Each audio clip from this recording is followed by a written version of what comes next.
형제들아, 내가 우리 주 예수 그리스도와 성령의 사랑으로 말미암아 너희를 권하노니 너희 기도에 나와 힘을 같이하여 나를 위하여 하나님께 빌어 나로 유대에서 순종하지 아니하는 자들로부터 건짐을 받게 하고 또 예루살렘에 대하여 내가 섬기는 일을 성도들이 받을 만하게 하고 나로 하나님의 뜻을 따라 기쁨으로 너희에게 나아가 너희와 함께 편히 쉬게 하라. 평강의 하나님께서 너희 모든 사람과 함께 계실지어다. 아멘. 할렐루야. 안녕하세요. 꿈의 교회 성도 여러분, 신현우 목사입니다. 요즘 우리는 최근에 참으로 무례한 사람들을 많이 봅니다. 지하철이나 공공장소에서 마스크를 제대로 쓰지 않아서 좀 써달라라고 양해를 구했는데 폭언을 하고 또 폭력을 일삼는 사람들의 이야기를 종종 듣게 되고요. 또 집값을 단합해서 많이 올리거나 또 양심껏 시세에 맞게 집을 내놓았는데 그 사람을 모함해서 또 문제로 삼는, 경제적으로 한참 어려워지고 있는 이때에 많은 사람들을 더 어려움에 처하게 하는 사람들의 이야기를 듣습니다. 그런 사람들을 보면 이렇게 이야기해주고 싶지 않나요? 야, 너 선 넘었어. 인간의 윤리와 도덕의 기준의 선을 넘을 때에 우리는 선을 넘었다라고 말을 합니다. 여러분, 기차의 선로는 평행선입니다. 만약 조금이라도 틀어지면 기차가 탈선을 하게 되겠죠. 마찬가지로 신앙생활도 평행선입니다. 하나님의 뜻과 우리의 삶의 방향이 일직선이 되고 동일해야 아무런 문제가 생기지 않는 것입니다. 만약 우리의 뜻이 하나님과 다르거나 우리가 나아가는 방향이 하나님의 뜻이 아닐 때에 우리는 탈선을 하게 되죠. 세상의 탐욕에 미혹되어 예배의 섬을 넘어서는 안 되고 또 정욕, 육신의 정욕을 따라서 말씀의 선을 넘어서도 안 됩니다. 성공과 번영을 쫓느라 분주해서 기도하지 않는 선을 넘어서도 안 됩니다. 그렇다면 오늘 우리는 어떻게 해야 이 믿음의 선, 신앙의 탈선을 하지 않을 수 있을까요?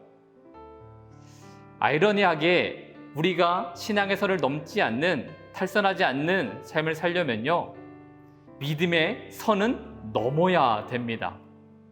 내 기준의 선을 넘어 하나님의 기준에 도달해야 우리가 탈선을 하지 않는다라는 겁니다.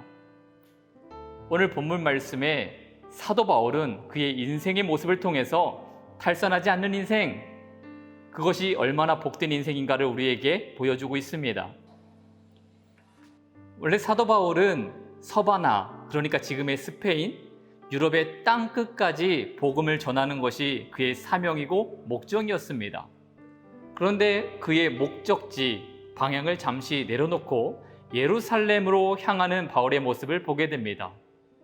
왜 그렇습니까? 마게도냐와 아가야 성도들이 예루살렘에서 가난한 성도들을 위하여 연보를 준비해 두었기 때문에 그것을 바울을 통하여서 전달, 구제헌금을 하기를 원했기 때문에 그렇습니다. 그래서 바울은 예루살렘을 향하여 가고 있습니다. 그런데 실제로 바울의 입장에서 예루살렘으로 간다는 것이 쉬운 것은 아니었습니다. 유대인들에게 있어서 바울은 배신자였고 수많은 핍박과 고난을 당했습니다. 실제로 유대인들로 인해서 몇 번의 죽음의 위협도 당하기도 했습니다. 그러니까 예루살렘으로 향하는 그의 여정은요, 죽음을 불살은 각오를 하고 있는 여행이라는 겁니다. 왜 그렇게 할 수 있었을까요? 사도 바울은 내가 일한다가 아니라 하나님이 나를 통하여 일하신다라는 믿음이 확고했기 때문에 그렇습니다. 내 생각과 고집과 내가 준비한 것이 중요한 것이 아니라 그것을 넘어서 하나님이 원하시고 바라는 뜻이 더 중요했기 때문에 예루살렘을 향하여 갈 수 있었던 것입니다. 우리는 신앙생활을 하다 보면 때론 선을 넘을 수도 있겠습니다. 믿음이 연약해서 아니면 삶의 형편 때문에 어쩔 수 없이 넘는 경우도 있죠. 그런데 오늘 우리가 기억해야 될 사실은요, 하나님의 자리, 또 하나님을 향한 이 주도권의 자리를 마치 원래 내 것인 양, 또 내 인생의 주인이 하나님이 아니라 내가 주인이었던 것처럼 행세하는 선을 넘는 행동을 해서는 안 된다라는 겁니다. 저는 오늘 이 말씀을 통하여서 우리가 반드시 이 두 가지를 기억했으면 좋겠습니다. 첫 번째는 우리가 선을 넘지 않는 사람이 되어야 된다는 거죠. 죄에 대해서, 탐욕에 대해서, 정욕에 대해서, 하나님의 자리에 대해서 우리가 선을 넘지 않는 사람이 되어야 할 것입니다. 그러나 여기서 멈추는 것이 아니라 우리의 믿음은 내 생각과 내 삶에 갇혀 있는 것이 아니라 그것을 넘어서 선을 넘는 믿음의 인생이 되어야 할 것입니다. 여러분, 그렇게 살 때에 우리에게는 놀라운 축복이 준비되어 있습니다.